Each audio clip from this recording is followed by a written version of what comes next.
Hey guys, what is going on? This is Wrestlelamia, back with another episode. It's the first Smackdown of 2022 as well as the follow-up to Day 1, and the WWE has plenty of surprises and shocks for the fans. Join us now as Wrestlelamia looks at the 7th January edition of Smackdown, as well as the wildest wrestling news and rumors you need to know, including, is the WWE working with Impact Wrestling? Brock Lesnar breaks a huge record, Bella Twins returning to wrestling, an 80s wrestler passes away, and more. The Good. Torn between two lovers.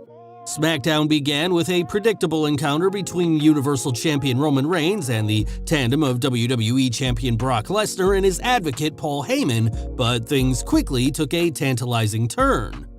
Roman and Brock exchanged the expected hairy eyeballs, but then Paul Heyman broke down speaking to Roman, confessing that Roman was all he had while Lesnar was gone, and even going as far as to say that he protected Roman from Brock not because he thought Brock could beat him, but because he loved his tribal chief. Heyman's confession confused Lesnar, who admonished Heyman, only for Reigns to seemingly take Heyman's side. The confusion continued as Heyman blubbered like a lovesick teenager, giving Roman the opportunity to Superman punch the Beast and leave him laying in the ring. This segment was fantastic as it once again shook the status quo to its core, with fans wondering whether Paul Heyman is torn between two clients or doing one of them very dirty. The skill with which this angle has been booked could even lead to Heyman being revealed as playing both Reigns and Lesnar, with Paul bringing in someone else. Burn it down. While the WWE prepares for WrestleMania 38's battle between Roman Reigns and Brock Lesnar, it seems to have found a way to fill the gap at the Royal Rumble by bringing in a Raw superstar to challenge Reigns for the Universal Championship. Rumor has it that WWE's plans to have Drew McIntyre face Reigns were changed once it became clear that the Scottish Warrior might need neck surgery. Seth is a good choice as the WWE featured several spots in 2021 where it looked as if Rollins was going to challenge the Tribal Chief for the championship. Given their history together, this could be an excellent match and a good way to keep the belt on Reigns until WrestleMania. While the match hasn't been confirmed, it seems to be the current direction for Rollins and Reigns. The Rick Boogs Experiment. Is Rick Boogs the next big thing? Probably not, but it's clear somebody up there likes him as seen by his ongoing push. Boogs' win over Sami Zayn isn't a career milestone, let's face it, who hasn't Sami lost to? Nor is it a career milestone for Zayn, who is the type of superstar whose win-loss record seems to have no effect on his push nor his ability to generate heel heat. However, it is a sign that Vince McMahon likes the gimmick and sees potential in it. How much potential remains to be seen. Color commentator Pat McAfee's passion for putting Boogs over could help the Rocker rise up on the roster, as McAfee's fans seem to support many of his favorites. Ramping up the Rumble. Big props to the WWE for wasting no time announcing the participants for the 2022 Women's Royal Rumble. While the WWE Women's roster is a mess, the number of entrants in the match show that it's not so much that the WWE doesn't have enough quality female stars, it's that they continue to misuse them, especially when it comes to elevating new stars. The WWE announced several appearances from former superstars such as Lita and Summer Rae, but as we'll see in the news, one of the announced entrants has fans wondering if the WWE is going to work with a rival promotion.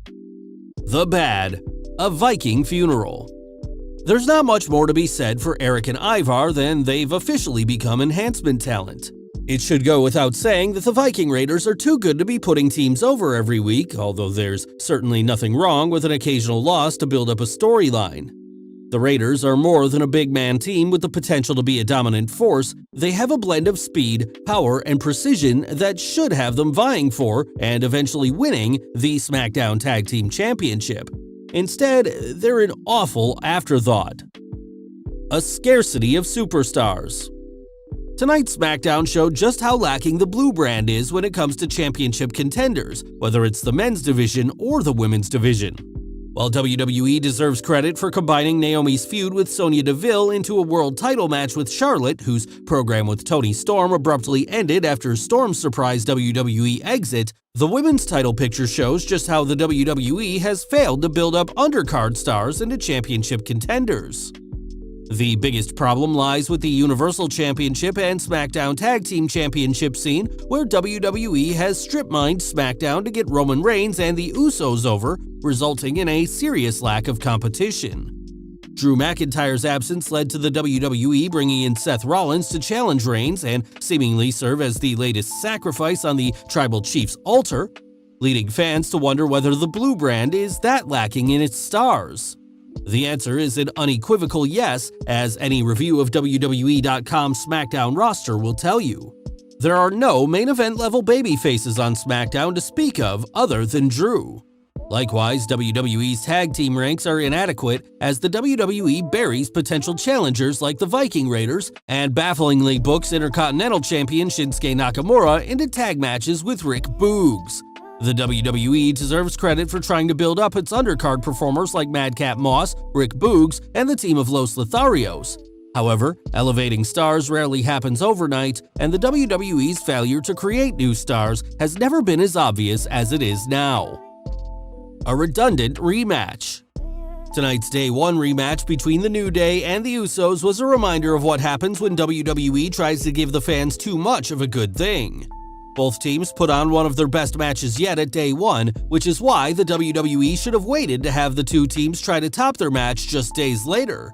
To no one's surprise, this match was a letdown despite the street fight stipulation and both teams' use of various plunder. The New Day vs. the Usos is a series that shouldn't be taking place every week on TV, instead being reserved for special occasions such as the WWE's Premium Live events, its new name for pay-per-views. The Downright Ugly. Nothing ugly about tonight's show, as the Blue Brand did a good job building the intrigue involving Paul Heyman's loyalties, as well as hinting at Roman's opponent for the Royal Rumble. Fans can rightfully lament Johnny Knoxville's spot in the Royal Rumble, but celebrity appearances have been a long tradition in WWE, and the WWE will continue bringing them in as long as it garners mainstream press. It's safe to say SmackDown's first show of the new year didn't set the world on fire, but it was a satisfactory start for the new year and a fine follow-up to Day 1.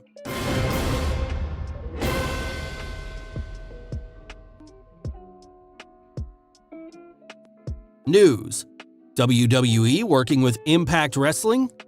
Topping today's news is the question whether the WWE has opened wrestling's so-called forbidden door in working with a rival promotion. In case you missed SmackDown, Impact Wrestling Knockouts champion Mickie James was announced as a participant in the 2022 Women's Royal Rumble match. Not only that, but WWE mentioned James' association with Impact via this tweet. Impact Knockouts World Champion Mickie James will be in the #Royal Rumble match. Impact Wrestling Executive Vice President Scott D'Amore announced, WWE wanted it, Mickie wanted it, and Impact Wrestling's philosophy is always to work with other major promotions to create buzz for the fans. Everything is signed and agreed with WWE and Impact Wrestling. The only question is whether or not Mickie will enter one of WWE's most historic annual matches as the reigning Knockouts World Champion. D'Amore stressed the importance of James' involvement via this tweet. Well. Congrats to Impact Wrestling Knockouts World Champion Mickie James, and congrats to WWE for finally walking through the forbidden door. Welcome to the party. Naturally, fans are curious whether this is a one-off affair or the beginning of a potential collaboration between WWE and Impact. This isn't the first time the two promotions have worked together, as Ringside News' Angel Rodriguez discussed how Ric Flair, who worked at Impact at the time, appeared in the WWE in 2012 for his second Hall of Fame induction, with the WWE allowing Christian to appear at an Impact pay-per-view. It's too early to tell, but the announcement has already led to considerable chatter amongst the internet wrestling community. Do you think that WWE and Impact are going to expand their collaboration? Let us know in the comments below. Seth Rollins' face turn? Is Seth freaking Rollins a babyface? That's the question fans are asking after video surfaced of the Red Brand star's SmackDown appearance after the cameras stopped rolling. As seen in fan video, Rollins played to the fans in the ring before he was attacked by the Usos. Rollins recovered, turning the tables on Jay and Jimmy, taking both men out with a curb stomp. Rollins was clearly playing a babyface, but it remains to be seen if this will continue on Raw, where he's played the villain for some time. Triple H reacts to NXT Purge. The WWE's ongoing purge of talent associated with Triple H's version of NXT has fans wondering what the game thinks about the situation. As you might imagine, Triple H is unlikely to share his thoughts publicly given his marriage to Stephanie McMahon and his role as a WWE executive. Nevertheless, PW Torch's Wade Keller reports, "I've talked with people who had said Triple H was building his team that he would bring with him to the main roster, and if his day came to run the main roster, he wanted his group of people. At some point, it was thought that it would include William Regal and Gabe Sapolsky and Road Dogg, and they're gone." As Wrestlelamia has reported, there's a feeling amongst those in WWE that Nick Khan may be the person who eventually takes control of WWE. As for Triple H's thoughts on the cuts, Keller noted, "I've heard just a little about Triple H's reaction to all this, and nothing super reportable other than it sounds like he's bummed out. This is an incredible situation that Wrestlelamia will continue following." Brock Lesnar breaks Hulk Hogan's record. Congratulations to Brock Lesnar for setting Hulk Hogan's record for longest gap between WWE Championship reigns. Dave Meltzer discussed Lesnar's latest accomplishment in this week's Wrestling Observer newsletter. Lesnar's previously unplanned championship reign makes it a 20-year span from when he first held the WWF/WWE title 2002 to 2022. That is a record, breaking the mark of 18 for Hulk Hogan 1984 to 2002 and 17 for Bob Backlund 1977 to 1994 for the title. While professional wrestling is worked, Lesnar's achievement shows just how the industry still has its share of unplanned surprises. Bella Twins return to wrestling. Speaking of surprises, the Bella Twins are finally returning to WWE after years of talk that they might make a comeback. The Bellas last worked a match in 2018, but while Nikki Bella discussed a comeback since then, her accumulation of injuries and 2 brain cysts jeopardized her chances. Now both Nikki and Brie have been announced for the Women's Rumble, an announcement which should have fans of Twin Magic eager to see how well they perform and whether this is a one-time appearance. Wrestler from Glow passes away. Last but not least, the wrestling world is mourning the death of Gorgeous Ladies of Wrestling or Glow star Big Matilda, aka Deanna Booher, who has passed away at age 70. PW Insider's Mike Johnson is reporting the 6'3" woman was best known as Matilda the Hun and Queen Kong during her time with the David McLane 80s women's promotion. Booher was 70 at the time of her passing and had been dealing with a number of health issues in recent years that led to her being hospitalized for a long period of time. There is no word as of this writing as to the cause of her death. Wrestlelamia sends its heartfelt condolences to Ms. Booher's friends, fans, and family. Well guys, there you have it, Wrestlemania's look at the 7th January edition of Smackdown, including the good, the bad, and the ugly, as well as the wildest news stories and rumors you need to know in wrestling.